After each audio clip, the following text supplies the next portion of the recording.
Hi guys, it's Dale with the insurance. This week we're going to talk about a time that it's a pretty frantic time. It's an accident, but it's when you are not at fault, right? So the title of the article we'll discuss is what to do after a car accident when you're not at fault, right? So you've had an accident. Your blood is rushing, you're frantic. It's not a fun time for anyone. And whether you're kind of at fault or not, first and foremost, try to get focused.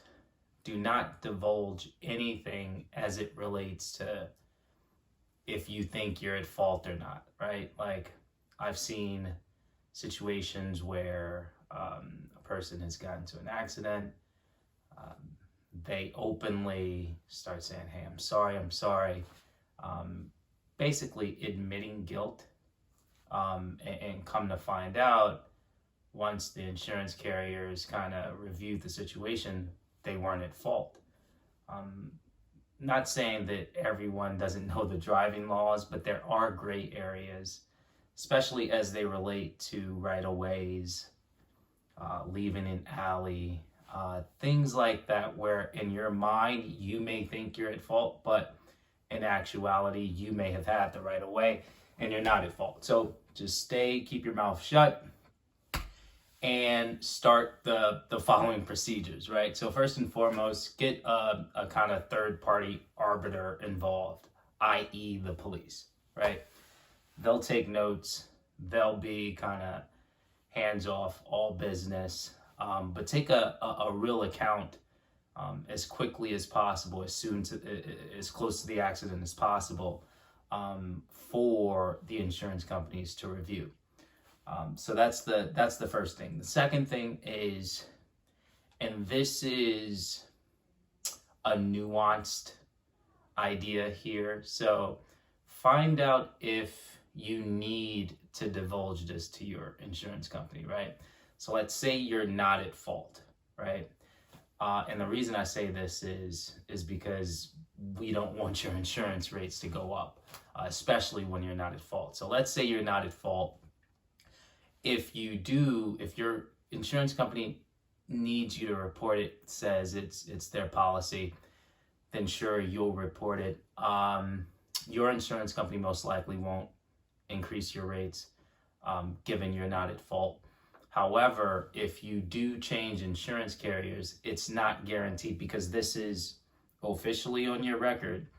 It's not guaranteed that they won't incorporate that and have it increase your rate.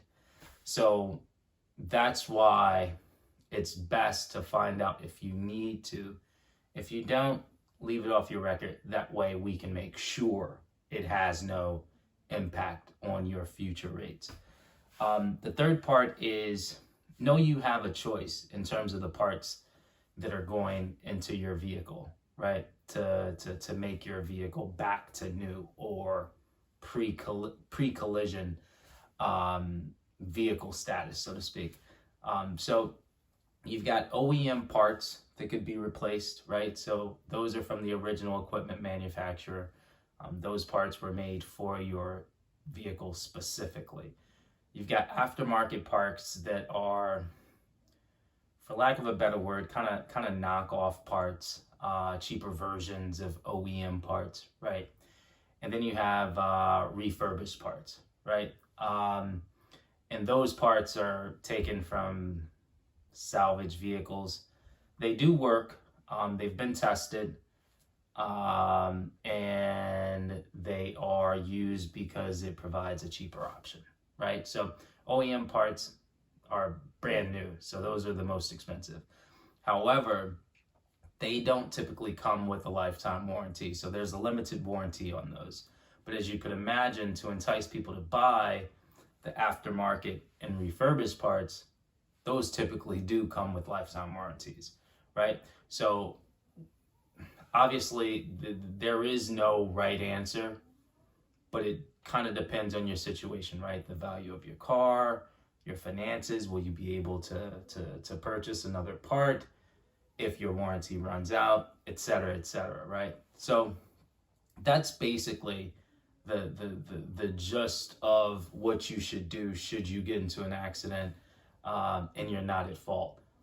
There are options, but in a time at a high kind of intensity time, such as a post-accident, you want to, even if you're not at fault, you want to try to stay calm, get the police involved. If you don't have to, don't divulge this or report this to your insurance company, because it can impact your rates. And then depending on your personal situation, but just know you don't have to go with refurbished parts or aftermarket parts. You can choose OEM. Just be cognizant that those OEM brand new parts, that warranty may dissolve in 5 years, right? So your situation will dictate what's best to do at that point. Thanks for stopping by, guys. Hopefully this is helpful. We'll talk to you next week.